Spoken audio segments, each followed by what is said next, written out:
আওয়ামী লীগই করবেন আজীবন, সাকিব আল হাসানের মন্তব্যে তোলপাড় সামাজিক যোগাযোগ মাধ্যম। বাংলাদেশ ক্রিকেটের সবচেয়ে বড় বিজ্ঞাপন এবং মাগুরা এক আসনের সাবেক সংসদ সদস্য সাকিব আল হাসানের একটি সাম্প্রতিক মন্তব্য সামাজিক যোগাযোগ মাধ্যমে ব্যাপক আলোচনার জন্ম দিয়েছে। রাজনৈতিক পথ পরিবর্তনের পর আত্মগোপনে থাকা বা দেশের বাইরে অবস্থান করা আওয়ামী লীগ নেতাকর্মীদের মাঝে তার এই দৃঢ় অবস্থান নতুন করে আলোচনার খোরাক যোগাচ্ছে। সম্প্রতি বিভিন্ন প্ল্যাটফর্মে সাকিবের উদ্ধৃত দিয়ে ছড়িয়ে পড়া সংবাদ অনুযায়ী তিনি স্পষ্ট করেছেন যে তিনি রাজনৈতিক আদর্শ পরিবর্তন করবেন না। তার মন্তব্যের মূল অংশ নিয়ে আরো থাকছে প্রতিবেদনে। সাকিব আল হাসান জানিয়েছেন তিনি কোনো পোল্টিবাজ নন, অর্থাৎ রাজনৈতিক প্রতিকূলতা পরিস্থিতিতে দল পরিবর্তন করার কোনো ইচ্ছা তার নেই, এবং তিনি স্পষ্টভাবে উল্লেখ করেছেন যে তিনি আজীবন আওয়ামী লীগের রাজনীতির সাথেই যুক্ত থাকতে চান।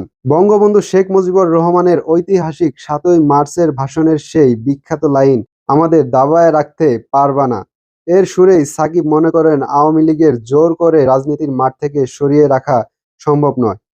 ৫ই আগস্টের ছাত্র জনতার অভ্যুত্থানের পর শেখ হাসিনা সরকারের পতনের পর থেকেই সাকিব আল হাসানের রাজনৈতিক ভবিষ্যৎ নিয়ে নানা গুঞ্জন ছিল। বিশেষ করে দেশের বাইরে থাকা অবস্থায় তার বিরুদ্ধে মামলা হওয়া এবং ক্রিকেট কেরিয়ার নিয়ে অনিশ্চয়তার মাঝে এই ধরনের মন্তব্য অত্যন্ত তাৎপর্যপূর্ণ। সমর্থকদের দৃষ্টিভঙ্গি, আওয়ামী লীগের তৃণমূল পর্যায়ের অনেক কর্মী সাকিবের এই সাহসী অবস্থানের প্রশংসা করছেন। তারা মনে করছেন কঠিন সময়ে দলের পাশে থাকা একজন প্রকৃত নেতার পরিচয়।